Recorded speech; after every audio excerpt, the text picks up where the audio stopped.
एक मेरी मूवी जो कि आप लोगों का बहुत दिन से इंतजार था उसमें सिनेमा का, जिसका नाम है डंस।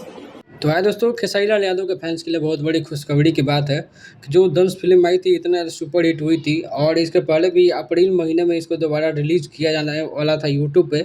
लेकिन इसको रिलीज नहीं किया गया, बहुत सारे टेक्निकल कारण था या फिर डायरेक्टर प्रोड्यूसर की भी आपसी कोई प्रॉब्लम थी होगी, जिसके चलते इस फिल्म को रिलीज नहीं किया गया था। और ये फिल्म काफ़ी ज़्यादा सुपर डुपर हिट फिल्म थी, लेकिन सिनेमाघर में नहीं चल पाई। सुपर डुपर हिट मतलब कहानी, एक्शन, हर चीज़ था, हम लोग खुद देखने गए थे, लेकिन रिलीज़ नहीं होने का कारण और यूट्यूब पे कुछ और ही था।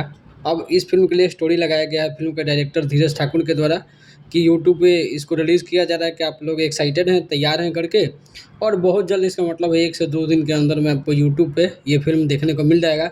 तो चैनल को सब्सक्राइब करके बने रहना, ताकि जब भी फ़िल्म यूट्यूब पे आए आपको सबसे पहले जानकारी मिल जाए। वैसे भी खेसारी लाल यादव के सारे अपडेट्स के लिए चैनल को सब्सक्राइब करना ना भूलें। मिलते हैं अगले वीडियो में, तब तक के लिए थैंक यू।